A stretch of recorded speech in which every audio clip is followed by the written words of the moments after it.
Welcome sa recap ng episodes 1 hanggang 7. Kung gusto mong diretsong panoorin ang partikular na episode, pwede mong i-click ang timestamp sa baba para diretso ka agad sa gusto mong part.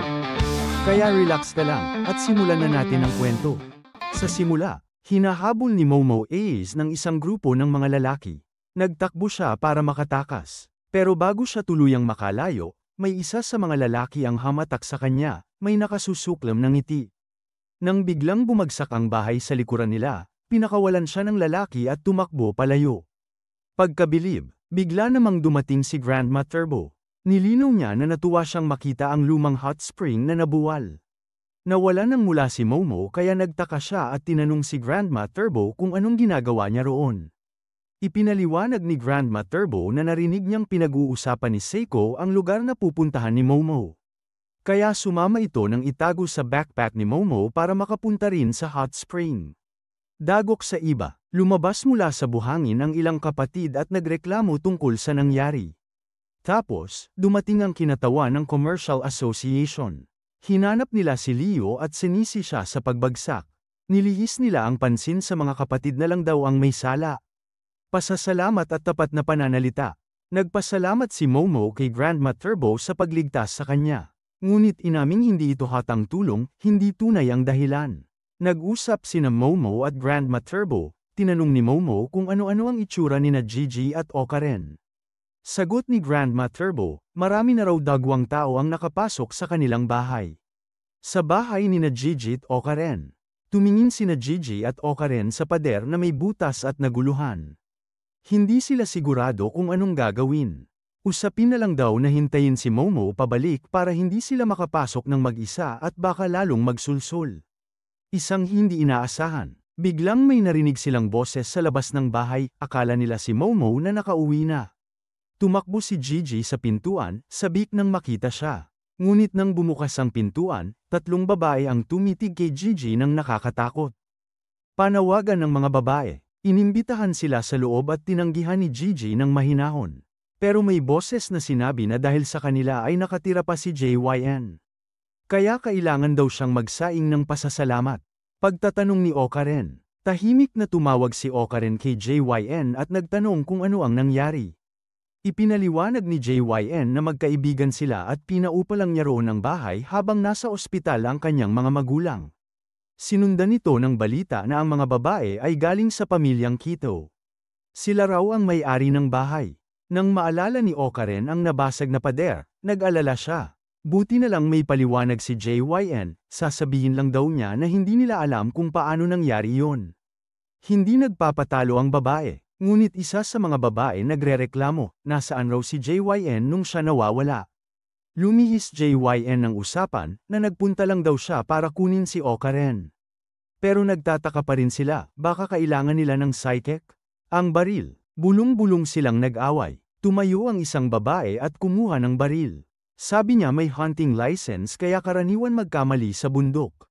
Napagtanto nilang nanganganib na sila. Si JYN naman ay nagpaliwanag na kahit may lisensya siya, hindi pa rin tama ang manutok ng baril sa tao, maaari itong maging kaso sa batas.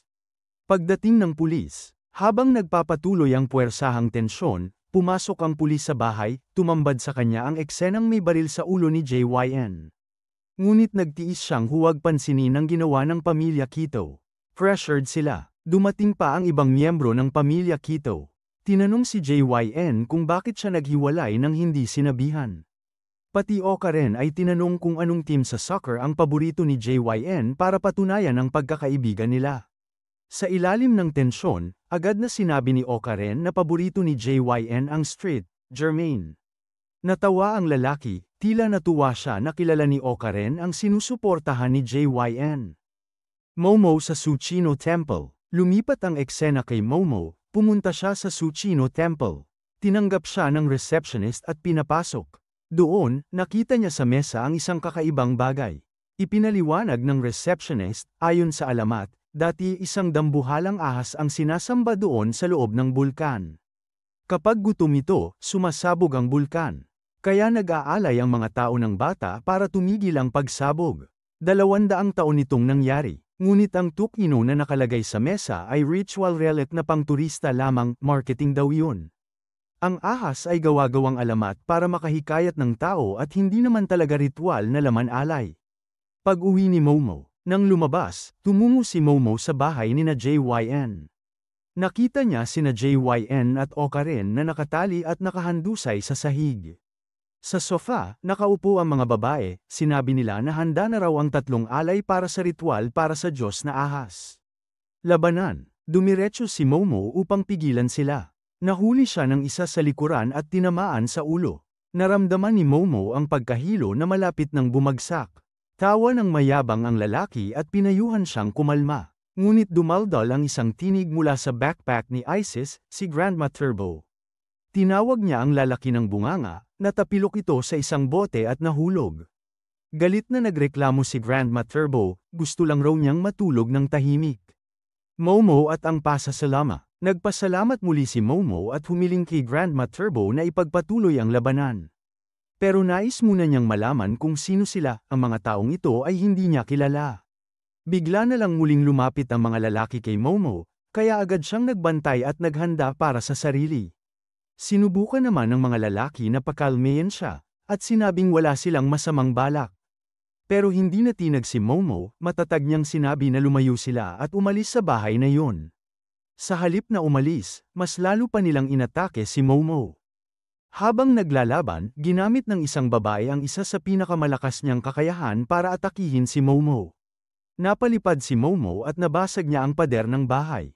Tuwang-tuwa ang mga miyembro ng pamilya Keo at nagsisigawan habang sinasabi na ang nanay ng pamilya ang pinakamalakas sa kanila. Napansin ng babae na gumamit si Momo ng kakaibang kapangyarihan, isang klaseng telekinesis, kaya agad siyang nagtanong kung ano yun. Pero hindi sumagot si Momo. Sa halip, tumayo siya at pinatayo rin gamit ang hangin ang mga bato na kasama niyang bumagsak.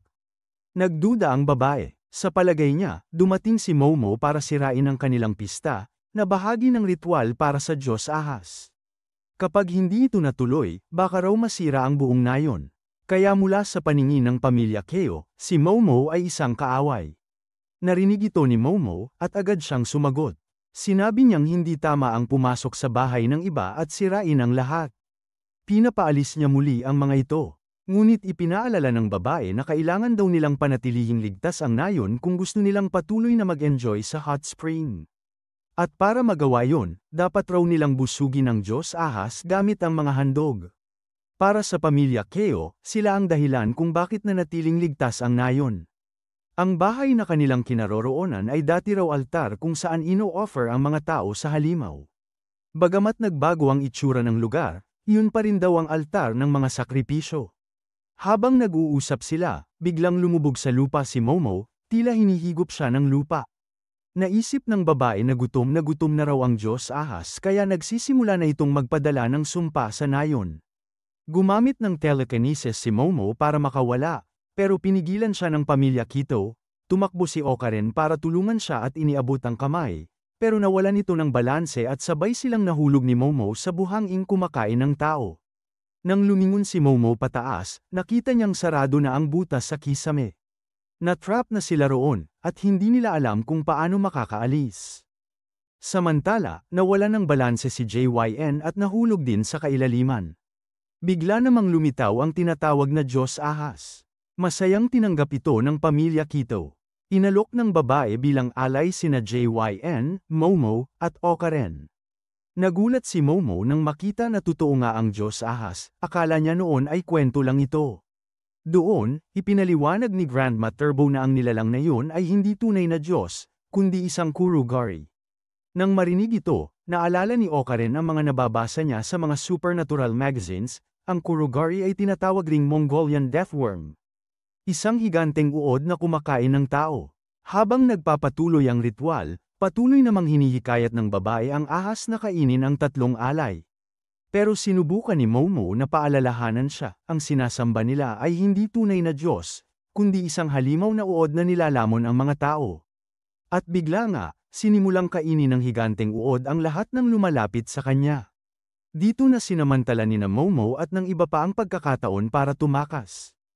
Pero bigla, napansin ni JYN na nakahandusay sa lupa sina Okaren at Momo. May hawak sa kanilang mga ulo, at mukhang may kakaibang nangyayari. Lumapit siya para tulungan sila, sabay tanong kung anong nangyari. Ngunit bigla na lang nagbago ang anyo ni Okaren, naging kakaiba ito at nagsimulang habulin si JYN. Matapos mawalan ng kontrol, sinimulang atakihin ni Okaran si JYN, na natamba sa sahig at walang kalaban-laban. Pero makalipas lang ng kaunti, bumangon si JYN at itinulak si Okaran sa pader, umaasang magbalik ito sa normal. Sa halip, lalo pang lumala si Okaran at nagtangkang saktan ang sarili gamit ang cutter. Mabilis siyang napigilan ni JYN at sinabihan itong tumigil. Bigla namang banta ang isang ahas. Naghagis si JYN ng tasa, at nang marinig ito ng ahas, dito ito sumugod. Napagtanto ni JYN na sa mga tunog pala nakadepende ang kilos ng ahas. Hindi nito naririnig ang boses nila, kundi mga bagay na gumagawa ng tunog sa paligid, katulad ng pagkabasag ng tasa. Habang nangyayari ito, patuloy na sinusubukang saktan ni Okaran ang sarili gamit ang stylus, pero mabilis siyang pinigilan ni Gino. Sa unang pagkakataon, nagsalita si Okaran sa ganoong estado at sinabi kay JYN na pabayaan na lang siya mamatay. Biglang nagwala rin si Momo at sinubukang saktan ng sarili gamit ang basag na salamin. Tinangka ni JYN na pigilan siya pero hinawakan siya ni Okaran ng mahigpit. Nakapagdulot ng sugat si Momo gamit ang salamin, pero imbes na sa sarili niya ito tumama, nasaksak niya si Lola Turbo. Nalito si Lola pero hindi niya naramdaman ang sakit. Pinuri ni JYN si Lola Turbo sa mabilis nitong pagkilos at tinanong kung ayos lang siya. Sumagot si Lola na hindi pa rin niya maintindihan ang nangyayari, pero pinayuhan si JYN na atali na ang kanyang mga kaibigan gamit ang ribbon sa paligid. Sumunod si JYN, humingi ng paumanhin habang itinatali si Okaran. Pinayuhan siya ni Lola na pati si Momo ay kailangang atali din. Pagkatapos atali silang dalawa, tinanong ni JYN kung ano ba talaga ang nangyayari. Ipinaliwanag ni Lola Turbo na sina Okaran at Momo ay naapektuhan ng isang divine worm na may kapangyarihang manghimasok sa isip at pasamain ang mga tao sa bahay. Nang marinig ito, naalala ni JYN kung paanong namatay ang kanyang mga magulang, nagpakamatay rin. Napagtanto niyang baka ang nilalang na ito rin ang dahilan ng pagkamatay ng kanyang mga magulang. Pero nagtaka siya kung bakit siya mismo ay hindi naaapektuhan. Saglit siyang natahimik, at sinabi ni Lola Turbo na dapat ay alam na niya ang sagot. Biglang ginamit ni Momo ang kanyang telekinetic na kapangyarihan at pinapalipad ang mga basag na salamin sa paligid. Isang piraso nito ang itinutok niya sa kanyang leeg. Ngunit agad itong nasagip ni JYN, iniharap niya ang sarili para tanggapin ang tama ng salamin at niligtas ang lahat. Lumabas sila ng bahay, buhat-buhat niya ang kanyang mga kaibigan. Habang tumatakbo sa labas, nadapa si JYN sa hagdan at gamulong pababa. Pag-angat niya ng tingin, nakita niyang sina Okaran at Momo ay nasa bubong na at tila magpapakamatay. Agad siyang tumakbo para iligtas sila at nakiusap na bumalik sila sa kanilang katinuan. Habang sinusubukan silang gisingin, biglang lumitaw ang divine worm, at tinitigan siya ng malakas na presensya. Sa gitna ng kaguluhan, biglang bumalik sa normal sina Okaran at Momo nang hindi nila alam kung paano. Nakiusap si Momo na kalagan sila. Habang ginagawa ito, napansin ni Dot, isang kasama nila, na may lalaking nakatayo sa harapan nila. Pinaghinalaan niyang ito ang nagbalik sa normal sa dalawa. Pagharap ng lalaki, kahit hindi gumagalaw ang katawan nito, ay tumingin ito sa kanila, nagmistulang bangungot. Agad sumigaw si Lola Turbo at sinabing huwag titigan ang nilalang dahil isa itong masamang mata, isang nilalang na pinapasama ang isipan ng sinumang tumingin dito. Kapag napatitig ka, magpapakamatay ka. Sa sandaling ito, napansin nilang ang divine worm ay natigil sa paggalaw. Kaya't agad na umatake si Okaran, pinutol ang ulo ng nilalang. Pero muling tumubo ang ulo nito at muling umatake. Habang tumatakbo, na-realize ni JYN na hindi pala ang ahas ang pumatay sa kanyang mga magulang, kundi ang masamang mata. Bigla niyang nakasalubong ito at napatingin siya diretso sa mata ng nilalang. Nagsimula siyang magkaroon ng bisyon, isang batang nakakulong, pinapanood lamang ang ibang bata habang naglalaro, at hindi makalabas. Dumaan ang mga araw at sinentensyahan ng bata na sunugin habang nakatali sa puno. Habang nasusunog, hinanggad lamang niyang sana man lang ay naranasan niyang makipaglaro sa iba. Kinabukasan, nakita ng ilang tao ang katawan ng bata, Ngunit gumagalaw pa rin ito kahit sunog na. Nang subukan niyang makipaglaro sa iba, itinuturing siyang multo. Tanging mga bata lang ang nakakakita sa kanya. Habang sinasabi ng matatanda na guni-guni lang siya. Nagsimulang magsayaw ang bata para takutin o aliwin ang mga bata, ngunit lalo lang silang natakot. Mula sa ilalim ng kanyang mga paa, may liwanag na lumitaw. Muling nasawi ang kanyang mga magulang sa pamamagitan ng pagpapakamatay dahil sa kakaibang puwersa. Naiwan ang bata, nag-iisa, walang kasama. Kaya't sinubukang lunurin ng pinuno ng pamilya Kido ang bahay para mailigtas ang nayon. Sinubukang iligtas ng maltong bata ang isa pang bata na nakatali sa upuan. Pero bilang multo, wala siyang magawa. Doon nagsimula ang galit ng bata, at naging isang nilalang na gustong ipaghiganti ang sarili sa lahat ng tao. Samantala, napansin ni Momo na tila gusto pa ring lumaban ni JYN, pero pinaalala niya rito na hindi sila handa. Sinubukan niyang hilahin si JYN palayo sa nilalang. Pero sinabi ni JYN na hindi ito masama, isa lang itong nilalang na matagal nang nasasaktan. Inakay ni JYN ang nilalang pabalik sa kulungan nito. Hindi maintindihan ni Momo kung bakit. Pero pinayapa ni JYN ang nilalang at sinabing tutulungan niya ito. Nang makarating sila sa selda, nakita niyang naroon pa rin ang katawan ng batang dating nilalang. Lumapit siya rito, pero pinigilan siya ni Lola Turbo. Sinabi nitong delikado yun, na isa pa rin itong halimaw na nagpapakamatay ang mga tao. Sumagot si JYN na tao rin ito tulad nila.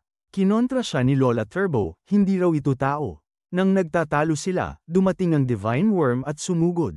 Nagtanong si Momo kay Lola Turbo kung gumagana pa ba ang swerte nito, pero ipinaalala ni Lola na ang kapangyarihang iyon ay hindi talaga kanya. Baka nasa kalaban na ito. Hindi makagalaw sina Okaran at JYN. Pareho silang naparalisa. Doon, nakita ni JYN ang panibagong bisyo ng bata noong buhay pa ito. Humingi siya ng tawad sa bata, na kinamuhian niya ito nang hindi nalalaman ang tunay nitong pinagdadaanan. Biglang bumulong ang bata. Nilapitan ni JYN at nalaman niyang nais lang nitong makipaglaro. Tinugon nito ni JYN, sinabing makikipaglaro siya hanggat gusto nito. Pagkarinig nito, sinaniban ng bata si JYN. Tinawag siyang tanga ni Lola Turbo, na mula pa noon ay sinabihang huwag makisangkot sa bata. Muling nabuhay ang Divine Worm at tinangkang saktan si Momo. Pero iniligtas siya ng Evil Eye gamit ang katawan ni JYN. Sabi ng nilalang, layunin na nitong lipulin ang mga tao. Tinawag siya ni Momo bilang si JYN. Pero sinaktan siya nito, tanda na hindi na siya kakampi. Napansin ng nilalang na may kakaibang kapangyarihan si Momo. Sinimulan siyang eye pressure at idiniin sa pader.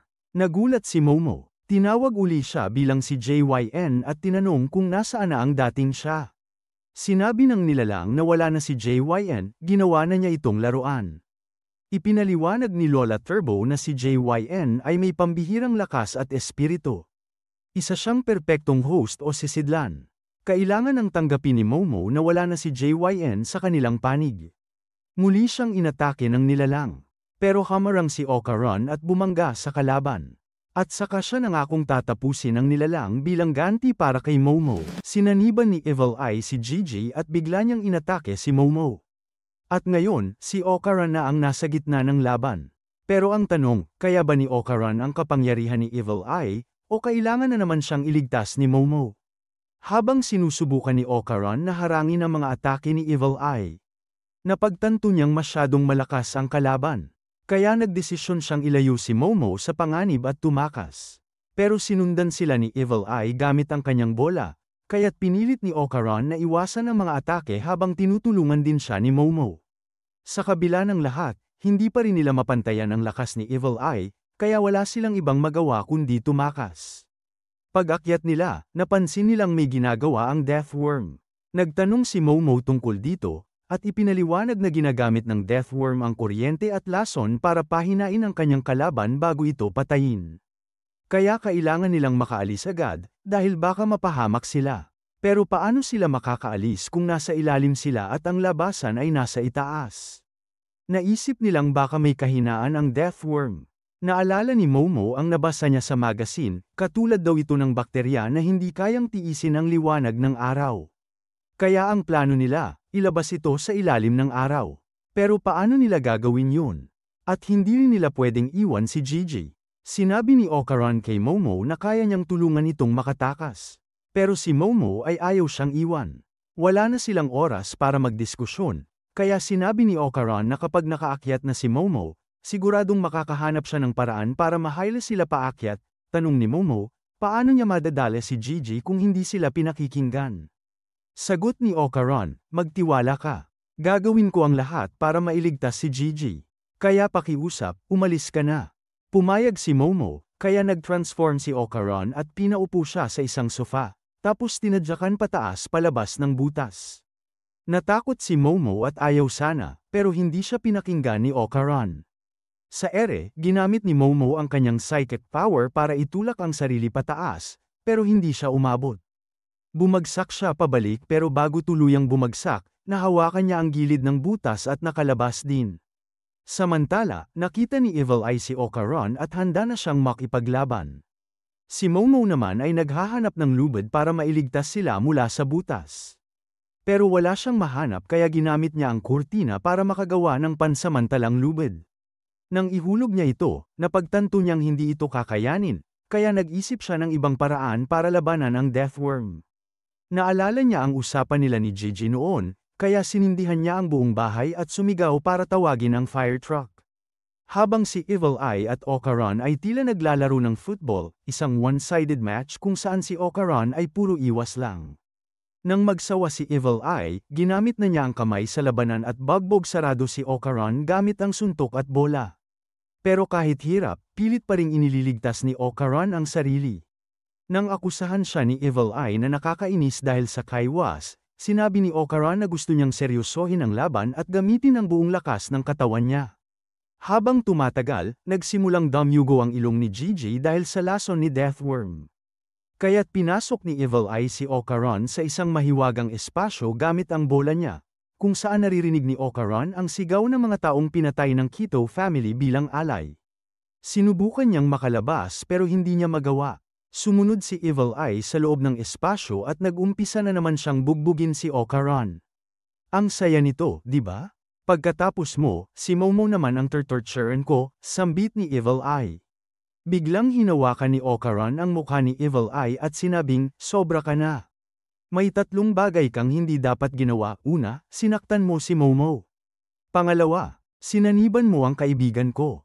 Hindi kailanman sasaktan ni Gigi si Momo. Kaya ibalik mo siya. At pangatlo, nagulat si Evil Eye sa sinabi niya pero agad siyang umatake.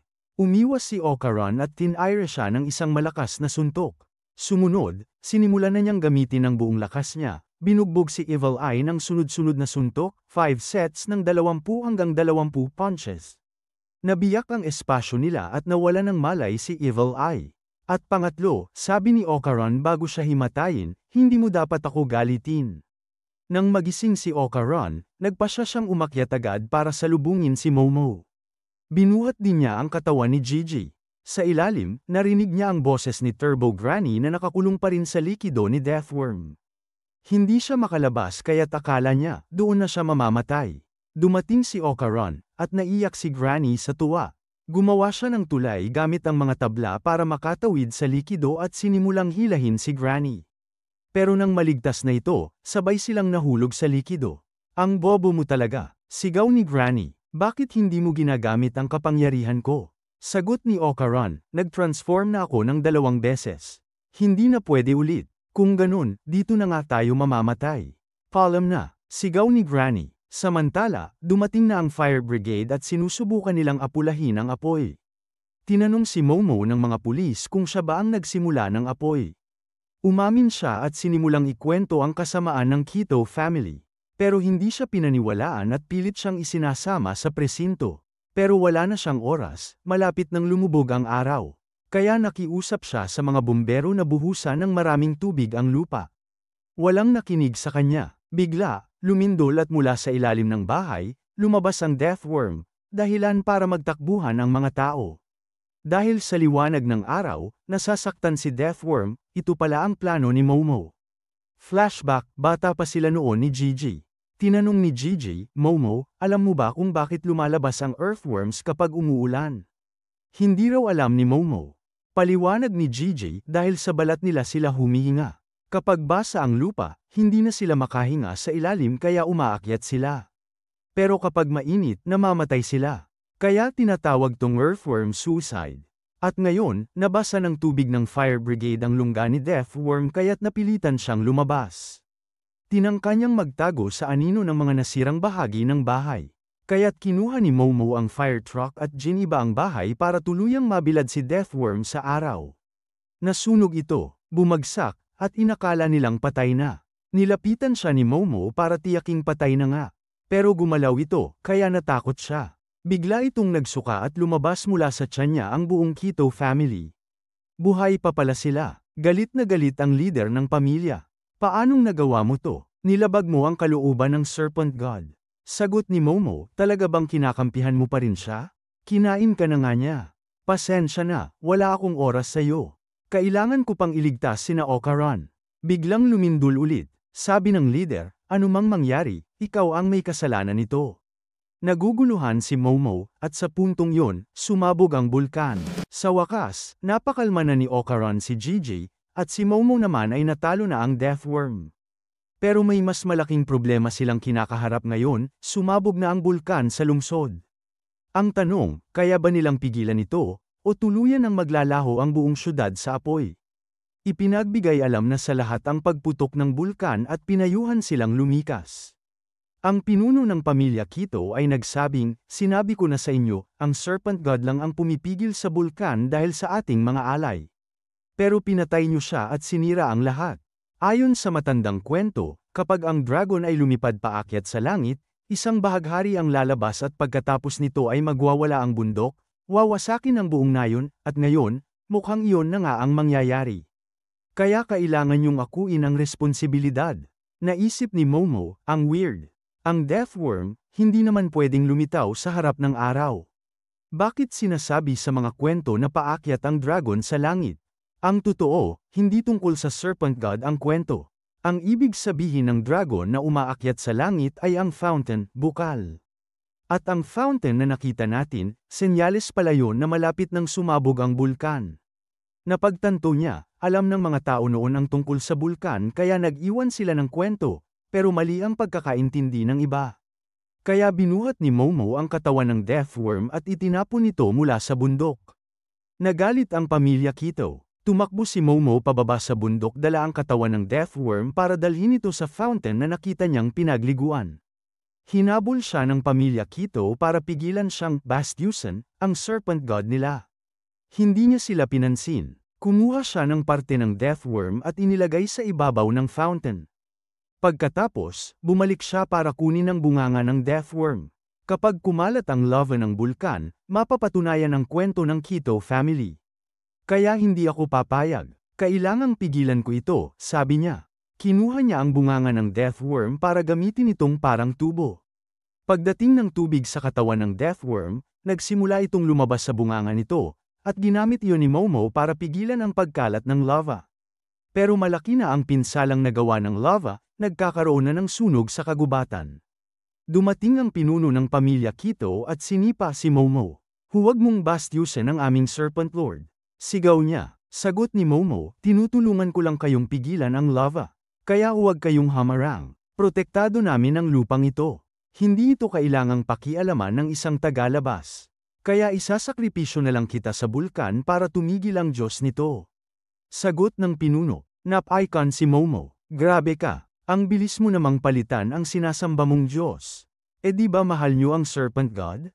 Bigla siyang inatake ng buong pamilya Kito. Pero dumating ang pari ng templo, si Manjiro, at pinigilan sila. Sorry kung nahuli ako. Hindi ko alam na apo ka pala ng master ko. Tinawagan niya ako last week, sinabing may mga bisita akong dapat bantayan. Akala ko wala lang yon, pero ngayon ko lang naalala, ikaw lang pala ang dumating.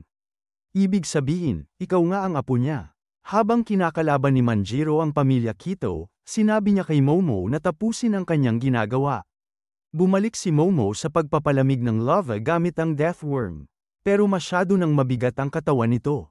Biglang dumating ang Evil Eye. Inatake nito ang katawan ng Deathworm at pati na rin ang mga miyembro ng pamilya Kito. Inatake rin ito ang pinuno ng pamilya at nabalian siya ng kamay. Nang susunod na ulit siyang atakihin, iniligtas siya ni Momo. Nakipaglaban si Manjiro sa Evil Eye pero hindi siya nagtagumpay, kaya niligtas din siya ni Momo. Galit na tanong ng Evil Eye, bakit ka palaging humaharang? Mukhang ikaw ang unang dapat kong patayin. Sumagot si Momo, tumigil ka. Kung itutuloy mo to, mamamatay ka lang. At ayokong makita si Gigi na maging mamamatay tao. Pero teka, ano nga bang ginawa mo sa kanya? Sagot ng Evil Eye, pag-uusapan ko lang ang gusto kong pag-usapan. At ngayon, gutom ako. Nagulat si Manjiro, hindi ko inakala na ganito siya kalakas. Delikado talaga to, sabi ng pinuno ng Kito, kasalanan mong lahat to. Sagot ni Momo, wala nang oras para magsisihan. Kailangan nating kumilos. Nagkaisa silang lumaban sa Evil Eye. Habang umaatake ito, sinigawan ni Momo ang lahat para yumuko. Nailigtas sila ni Momo pero siya naman ang naligay sa panganib. Iniligtas siya ni Manjiro gamit ang isang sipa. Sinugod ng pinuno ng pamilya Kito si Evil Eye pero walang epekto. Niligtas ulit siya ni Momo. Pinagtulungan ni Momo at Manjiro na dakmain si Evil Eye, pero nabasag nito ang psychic powers ni Momo at inatake silang dalawa. Nang malapit ng tamaan si Momo, biglang sumulpot si Kappa, the alien boxer, at sinuntok si Evil Eye palayo. Hindi maintindihan ni Momo ang nangyayari, lalo na't may liwanag na bumaba mula sa UFO. Dumating si Taro at si Lola, Grandma, mula sa liwanag, at sinimulan ng anak ni Kappa ang kanyang kanta para sa kanilang entrance. Tahimik ang lahat habang pababa ang dalawa. Biglang tumalon si Lola at sinugod si Evil Eye kasama si Kappa. Pero itinapon ni Evil Eye si Kappa gamit ang kanyang bola. Nagpatuloy ang laban ni Lola at Evil Eye, pero walang tama ang tumatama sa isa't isa. Lumalaban sila ng patas. Sinubukan muling sumali ni Kappa, pero muli siyang tinapon. Hinimok ni Lola si Taro na tumakbo papalapit. Sumugod si Taro sa bilis, pero sinuntok siya ni Evil Eye at nagkalasog-lasog. Pero planado pala yun, may espesyal na gamit sa loob ng katawan ni Taro para mahuli si Evil Eye. Nagsimula ng magdasal si Manjiro ng mga oras ayon. Kaya dumay-kit ang katawan ni Taro sa katawan ni Evil Eye at doon siya na-trap. Gamit ang UFO, inangat nila ang katawan ng Death Worm para tuluyang palamigin ang lava. Samantala, sinermo na ni Lola si Manjiro. Sabi ko na sayo, pero pinabayaan mong mangyari lahat to. Sagot ni Manjiro, patawad. Pero kasalanan nyo rin to, kasi hindi nyo rin sinabi kung ano dapat gawin. Sa totoo lang, dapat nga purihin nyo ako. Sa kaunting info na yun, napigilan ko ang lahat ng to. Okay fine, magaling ka.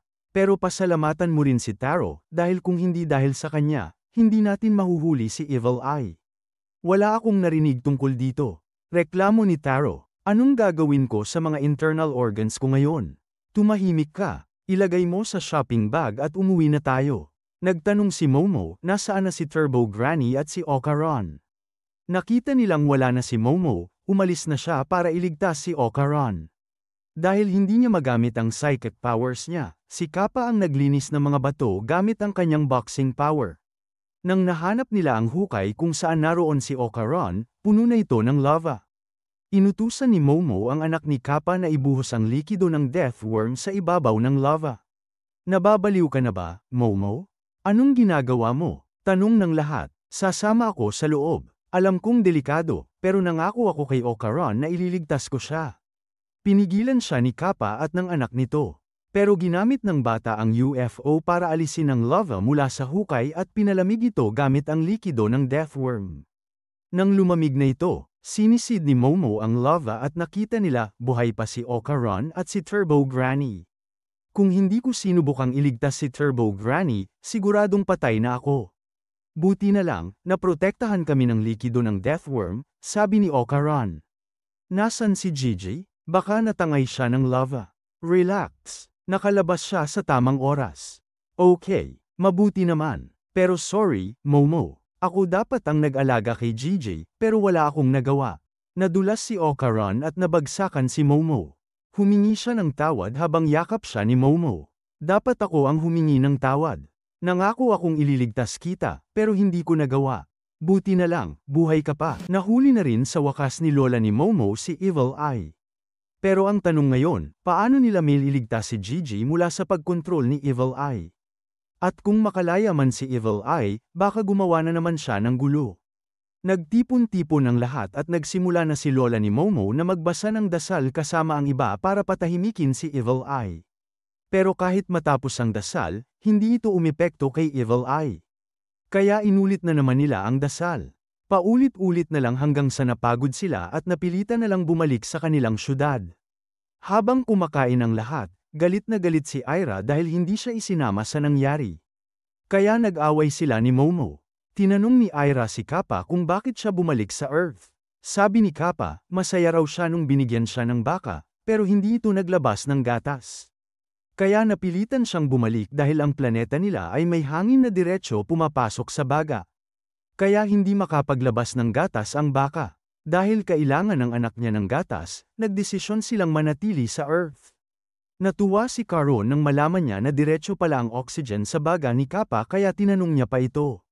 Samantala, nag-uusap si Lola ni Momo at si Manjiro kung sino ang pwedeng tumulong para sa exorcism ni Evil Eye, pero wala pa silang nahahanap. Nalulungkot sila para kay Gigi. Sabi nila, kahit may sigaw ang Hiyashi performance, hindi pa rin sigurado kung tuluyan nilang maaalis si Evil Eye. Malakas din kasi ang spiritual power ni Gigi kaya baka hindi sila magtagumpay at baka may matirang epekto sa kanya kahit anong mangyari. Habang kumakain si Taro, biglang uminit si Gigi at nagsimulang sumigaw. Tinawag niya si Momo pero walang naniwala sa kanya. Akala nila ginagamit lang ni Evil Eye ang boses ni Gigi para lokohin sila. Kaya naging seryoso ang lahat. Pero si Turbo Granny ay abala pa rin sa pagkain. Nang tinanggal ni Taro ang takip sa mukha niya, nakita nilang bumalik sa normal si Gigi. Tuwang-tuwa si Momo at Caron. Sabi ni Momo, salamat at ayos lang kayo. Nag-aalala talaga ako. Sabi pa niya kay Gigi, buti na lang at maganda ka pa rin, auntie. Pero nang binuhusan siya ni Lola ng malamig na tubig, bigla na namang naging si Evil Eye si Gigi. Kaya binuhusan siya ng mainit na tubig at bumalik uli sa normal si Gigi. Hindi pa rin interesado si Turbo Granny, tuloy lang siya sa pagkain. Doon na nila napagtanto ang buong sitwasyon.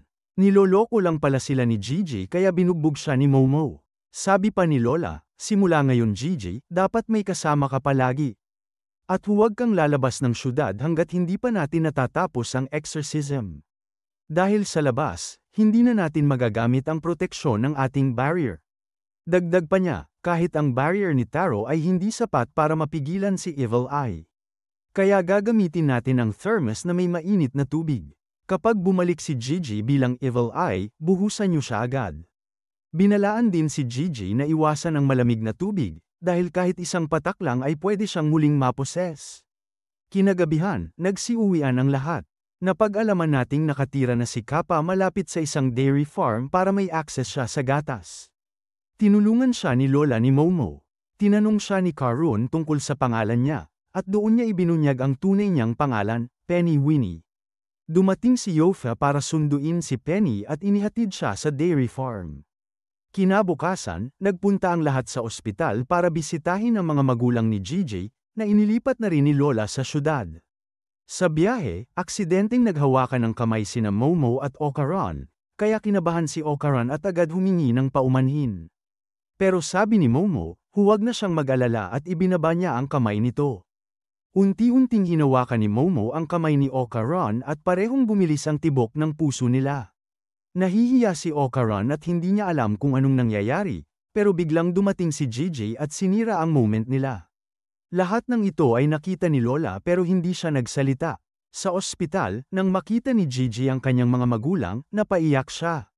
Samantala, may balita sa TV na sumabog ang isang bulkan at pinapayuhan ang lahat na lumayo roon. Nabalita rin na naaresto ang pamilya Quito dahil sa kasong pagpatay. Pero ang leader ng pamilya ay nakatakas at kasalukuyang pinaghahanap ng pulis. Sa kagubatan, nakita natin ang leader ng Quito family. Sabi niya, inalagaan ko yan ng 200 taon, pero sinira lang nila.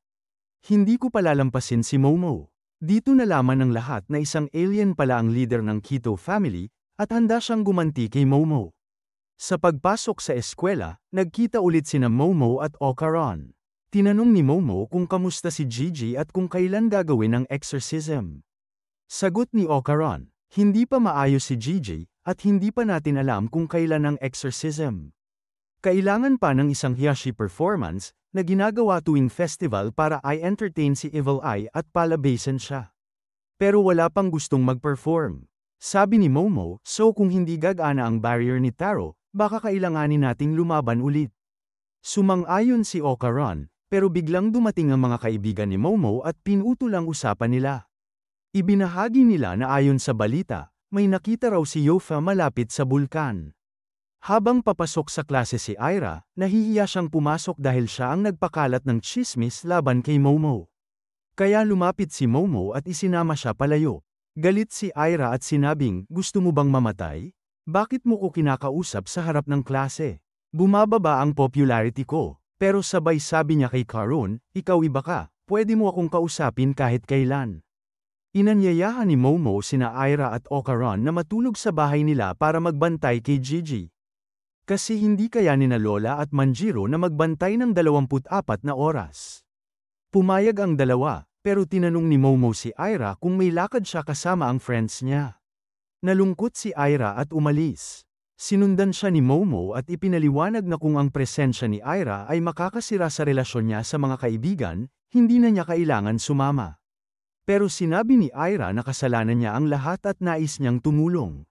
Sa bahay, hindi na gumagana ang barrier ni Taro kaya tinanggal niya ang sarili niya kay Gigi. Dumating na rin sina Momo, Ocaron, at Aira. Pagkakita ni Gigi kay Aira, agad siyang sumunod sa lahat ng utos nito. Binigyan ni Lola ng thermos na may mainit na tubig ang lahat at pinakain sila. Habang kumakain, nahulog ang isang patak ng sauce sa mesa, pero hindi tumama kay Gigi. Nang pinapasa na ang isa pang sauce, nahulog ang isang patak kay Gigi at bigla siyang naging si Evil Eye ulit. Nil-iPad niya ang buong mesa. Nagkaroon ng malakas na pagsabog sa bahay ni Momo dahil sa pagbalik ni Evil Eye. Habang nangyayari ito, biglang nag-transform si Gigi at umatake. Buti na lang, nakapagbato si Momo ng mainit na tubig sa tamang oras, kaya nakaligtas silang lahat. Pero dahil sa lakas ng Evil Eye, wasak na wasak ang bahay nila. Galit na galit si Turbo Granny at si Aira, kaya pinagalitan nila si Gigi. Nang hingi ng tawad si Gigi kay Ocaron sa ginawa niyang pag-atake. Pero tumanggi si Ocaron na patawarin siya agad. Sabi ni Grandma, hindi na pwedeng palaging bantayan si Gigi sa lahat ng oras. Sumang-ayon si Ocaron, kung patuloy ang ganito, baka masira na rin ang buong bahay nila sa susunod. Habang nag-uusap sila, may dumating na mga taong kakaiba ang hitsura at kilos. Nag-post pa sila ng kung ano-ano kaya pinaalis sila ni Grandma. Maya-maya, bumalik ang mga ito, sila pala ang Hiyashi Group. Pagdating nila, nagpakilala silang lahat at laking gulat ng lahat dahil hindi nila inasahan na ganoon pala ang hitsura nila. Sinimulan na ng Hiyashi Group i-set up ang kanilang mga instrumento. Napansin ni Ocaron na ibang-iba ang grupong ito. Sabi pa niya, mukhang magiging masaya ito. Tinanong niya kung mga spirit medium din ba sila. Sagot ni Grandma, hindi nila kayang makakita ng multo, pero sobrang lakas ng performance nila. At dahil hindi sila nakakakita ng espiritu, hindi rin sila madadapuan ng masamang espiritu habang nag-e-exorcise. Habang nagse-set up ang banda, nag-ready na rin si Grandma para sa exorcism. Excited sina Momo at Ocaron habang nagsimula na ang performance ng Hiyashi Group. Napakabagsik ng tugtugan nila kaya pati mga kaluluwang ligaw sa paligid ay lumapit at nakisayaw sa kanta nila. Habang tumutugtog sila, unti-unting bumalik kay Gigi ang mga alaala ni Evil Eye. Humingi siya ng tulong, pinatitigil ang exorcism. Sinabi niya, huwag po, nangako ako sa kanya na maglalaro kami. Gusto lang niya talagang makipaglaro. Noon pa siya nakakulong. Nang arap lang siyang makalaya at makipaglaro sa iba. Pero ngayon, malapit na naman siyang mamatay. Naluha si Momo habang nakikita ang mga alaala ni Evil Eye. Kaya hiniling ni Gigi na huwag itong patayin. Nangako siyang iiwas na siya sa malamig na tubig. Dahil doon, pinatigil ni Grandma ang exorcism. Sabi niya, wala ng exorcism. Isasama ko si Evil Eye sa pamilya natin. Nagulat ang lahat. Tinanong ni Ocaron kung totoo ba ang desisyon ni Grandma. Sagot niya, narinig ninyo ang sinabi ni Gigi.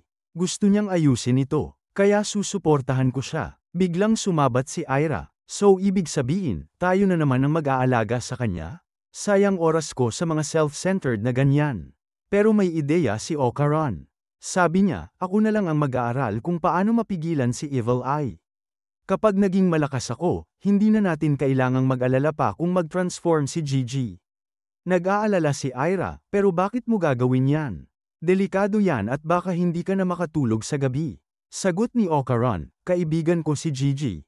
Kaya gagawin ko ang lahat para sa kanya. Pumayag na rin si Momo na tumulong, pati si Ira, kahit ayaw niya, nag-volunteer na rin. Pero gaya ng dati, nag-aaway ulit sina Momo at Ira. Naglakad si Gigi papunta kay Okaran para yakapin siya, pero biglang bumagsak ang ulan. Agad siyang nag-transform bilang Evil Eye at sinuntok si Okaran ng malakas. Kalaunan, naibalik ulit sa normal si Gigi. Umalis na rin ang Hiyashi Group pagkatapos ng kanilang performance. Sa sobrang wasak ng bahay nila, kumuha sila ng mga curtain para takpan ito. Tapos, sinabi ni Grandma kay Gigi na umupo ng tuwid at mag-imagine na parang may laser na lumalabas mula ulo hanggang dulo ng daliri niya. Sabi niya, ganito niya makokontrol ang kapangyarihan niya. Ganito rin daw natutong gumamit si Momo ng kapangyarihan niya. Naalala ni Gigi na noong bata pa si Momo, gumagawa siya ng kakaibang galaw, kaya pala ngayon ay kaya na niyang gumamit ng psychic power. Kapag nagawa ito ni Gigi, makakagamit din siya ng spiritual energy. At dahil sobrang lakas ng energy ni Gigi, malamang siya na lang mag-isa ang makakapigil kay Evil Eye. Pagsapit ng gabi, nagising si Gigi para umihi. Sumunod si Okaran para bantayan siya. Pinayuhan niya si Gigi na gumamit ng mainit na tubig sa paghuhugas ng kamay. Gumising din si Momo para silipin sila. Nang makita niyang ayos lang sila, bumalik na siya sa pagtulog. Habang pauwi na sila sa kwarto, napansin nila ni Okaran na may gumalaw sa isang cabinet. Pinagsara ito ni Okaran. Pasensya na talaga, Okaran. Kasalanan ko lahat ito. Pero sagot ni Okaran, wala kang dapat ihingi ng tawad. Magkakaibigan tayo, tutulungan natin ang isa't isa. Naalala niya noong may utang siya kay Turbo Granny. Pati ang pamilya ni Momo, ginulo rin niya. Pero tinulungan siya ng mga ito. Kaya gusto niyang suklian sila. Nag-alok siya ng pera para sa tirahan at damit. Pero tinanggihan ito ni Grandma at sinabi, kung gusto mo talaga magbayad, tumulong ka sa taong totoong nangangailangan. Sabi ni Gigi, grabe. Astig talaga si Auntie. Kinabukasan, si Ira ang unang nagising. Dahil wala siyang inaalala, ayos ang tulog niya. Maaga siyang naligo at bumaba para kumain. Sina Okaran, Momo, at Gigi ay tulog pa. Kaya nilagyan niya ng pagkain si Okaran. Nang makita ito ni Momo, humingi rin siya ng pagkain. Pero tinanggihan siya ni Ira. Nag-away na naman ang dalawa. Pagkatapos kumain, nagtungo na silang tatlo sa school. Habang naglalakad, binabanggit ni Ira kay Okaran ang mga negatibong ugali ni Momo. Ganun din si Momo, nagsusumbong kay Okaran tungkol kay Ira. Pagdating sa school, sinabi ni Momo sa mga kaibigan niya na kailangan niyang mag-part-time job para maayos ang bahay nila. Kaya sinabi ni Moko na may kaklase sila, si Rerina, na naghahanap ng part-time helper. Pumayag agad si Momo na tumulong. Pero may duda si Tamiko. Sabi niya, parang hindi mo kakayanin yan. Momo, madalas ka kasing nakikipagtalo sa boss mo. Sagot ni Momo, kasi ayoko lang ng hindi makatarungan. Pero huwag kayong mag-alala, matanda na ako. Hindi na ako basta-basta pumapayag sa kahit ano. Dahil dito, may naisip sina Moko at Mi. Pumunta sila kay Okaran at sinabing nasa trabaho si Momo kaya kailangan niyang sumama sa kanila. Ayaw sana ni Okaran, pero hinayla siya ng dalawa. Sabi nila, hindi naman ito date, magtsatsaa lang tayo. E di kung magtsatsaa kayo ni Momo at Gigi. Date na rin yun, tanong ni Okaran. Hindi, syempre. Pagdating nila sa isang restaurant, nagulat si Okaran nang makita si Momo doon na nagpa-part-time job. Nang magkatinginan sila, biglang nahiya si Momo. Kaya naman tinangkang tumakas ni Okaran, pero agad siyang hinayla pabalik ni Nami at Moko. Sa isang restaurant, nahihiya si Momo habang tinutukso siya ng mga kaibigan niya na magsalita ng mas sweet. Kaya bigla niyang tinawag si Okaran ng sobrang lamang, na halos ikaputok ng fuse ni Okaran. Tapos, nag-order na ng drinks ang mga kaibigan ni Momo. Ikaw, Okaran, iinom ka ba? Tanong nila. Sagot ni Okaran, oo naman. Lalo na't sobrang sipag ni Momo ngayon. Nagdesisyon si Momo na magtimpla ng tsaa para sa manager, pero ayon sa rules ng restaurant, kailangan niya itong gawin ng buong lamang. Siyempre, tinukso na naman siya ng mga kaibigan niya. Sa huli, nagpicture silang lahat habang gumagawa ng heart shape gamit ang mga kamay nila. Kaya sobrang napahiya si Momo at Ocaron.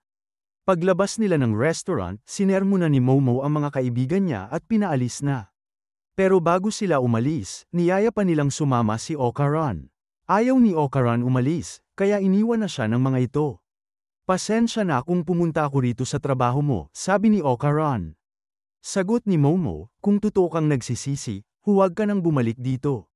Anong oras ba matatapos shift mo? Tanong ni Ocaron. 10:00, sagot ni Momo.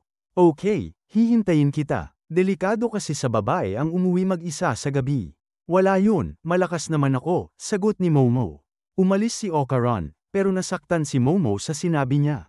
Kaya balik siya sa trabaho, pilit nang umiti habang nagse-serve ng customers, pero halatang hirap na siya.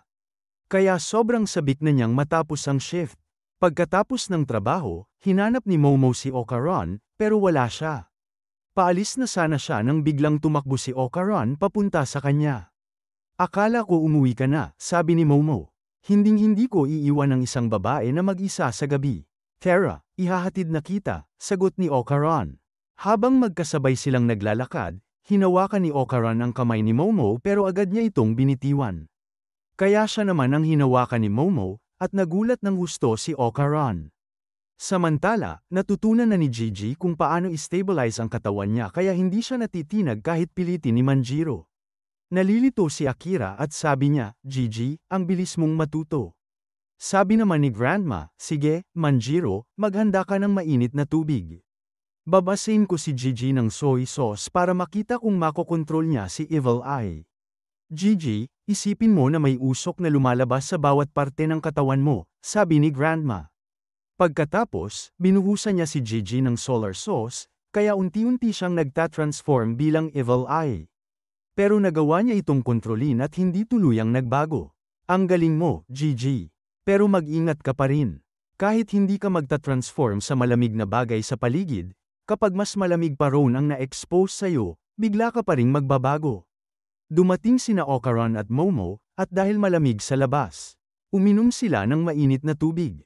Papalapit sina Gigi at Akira para batiin sila, pero nagkabungguan sila at natapon ang malamig na inumin ni Akira kay Gigi.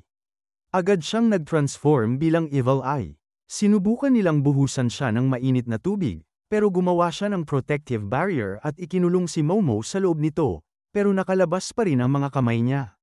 Ginamit ni Grandma ang talisman para sirain ang espasyo, pero walang epekto. Kahit si Ocaron, hindi makapasok. Sinugod ni Evil Eye si Momo, pero pinigilan niya ito gamit ang psychic powers at itinulak palayo. Kaya lang, pinaliit ni Evil Eye ang espasyo para sakalin si Momo.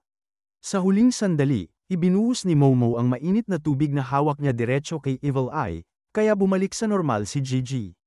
Halos hindi makapaniwala si Gigi na nagawa niya yun kay Momo. Biglang itinulak siya ni Ocaron palayo kay Momo at, kumusta na ang lahat? Dahil sa paggamit ni Grandma ng talisman.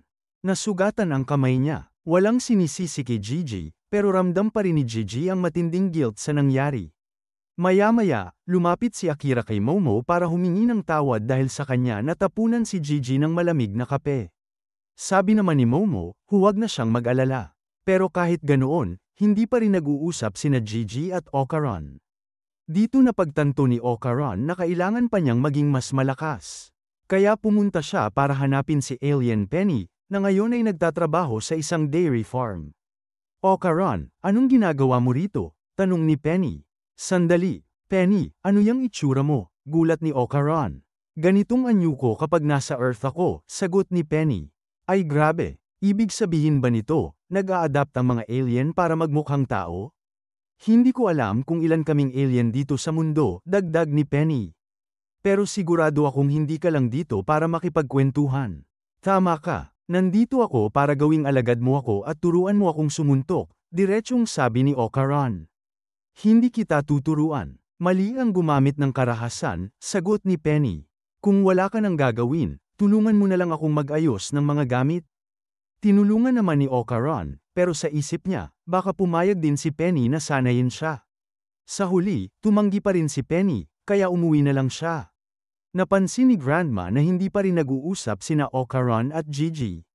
Dumating si Manjiro para kausapin si Grandma. Wala na tayong magagawa pa. Buti na lang at nailigtas tayo ni Momo ngayon, pero hindi na uubra ang parehong taktika sa susunod. Delikado ang manatili kasama si Evil Eye, sabi niya. Tawagin na natin ang mga Hayashi at mag-organize ulit ng performance. Kung hindi mo gagawin, ako mismo ang kikilos. Tama ka, minsan kailangan buhatin ng matatanda ang problema ng mga bata para maging masaya sila. Pero tungkulin din ng matatanda na ipakita ang realidad sa kanila. Gusto ko rin ang fighting spirit ni Gigi, pero imposible talagang kontrolin si Evil Eye. Samantala, nag-eensayo si Ocaron sa pagsuntok nang biglang dumating si Turbo Granny. Bakit ka nga ba nag-eensayo? Tanong niya. Gusto kong maging mas malakas, sagot ni Ocaron. At para saan? Para manakit, balik ni Turbo Granny. Hindi, naiinis lang ako sa sarili ko. Gusto kong talunin si Evil Eye. Ang tanong, gusto mo bang matutong sumuntok o gusto mo talagang maging malakas? Gusto kong maging malakas. Kung ganun, sumama ka sakin, sabi ni Turbo Granny. Ginagamit mo ang kapangyarihan ko pero nananatili kang mahina, at hindi ko yan gusto. Kaya tuturuan na kita. Sumama si Ocaron at dumiretso sila sa school. Sumunod naman si Akira dahil ayaw niyang iwan si Ocaron mag-isa. Pero pinalayas siya ni Turbo Granny. Hindi siya umalis at nag-transform bilang Silky, saka sinugod si Turbo Granny, kaya napilitan silang pumasok lahat sa loob ng school. Habang patuloy ang laban, dinala ni Turbo Granny sina Akira at Ocaron sa music room. Dito nagsimulang kabahan ng dalawa dahil may mga kakaibang litrato na lumitaw sa paligid. Nang tumugtog si Turbo Granny ng piano, biglang natakot si Akira at napasuntok kay Ocaron. Agad naman siyang nag-sorry. Sabi ni Turbo Granny kay Ocaron, tumalon ka kasabay ng key na ito. Ito ang combat rhythm mo, sobrang bagal. Pagkatapos, tinugtog niya ang combat rhythm ni Evil Eye, mas mabilis ng maraming beses kaysa kay Ocaron. Kung ikukumpara, sa oras na tumalon ka ng isang beses, nakakaapat na aksyon na si Evil Eye. Ibig sabihin, mas mabilis siya kaysa sayo, tanong ni Ocaron. Tigilan mo yang kalokohan. Mas mabilis ako kaysa sa kanya. Ang problema, ikaw ang mabagal. Sa laban, mahalaga kung gaano kadalas mo kayang mag-switch ng galaw. Si Silky, 4 na beses kada beat. Si Evil Eye, ganoon din, pero kapag ginamit niya ang Curse House Attack, kaya niyang mag-switch ng 10 beses kada beat. Ikaw, 2 beses lang. Biglang tumugtog mag-isa ang piano, may isa pang multo na naiinis sa pangit nilang tugtugin. Naging black and white ang paligid at mas marami pang multo ang nagpakita, lahat ay inis na inis sa kanilang musika. At ayan, natapos na natin ang recap mula episode 1 hanggang 7. Kung gusto mo pang sundan ang susunod na kabanata, i-click lang ang link na nasa screen o tingnan sa description para makasama ka ulit sa next adventure.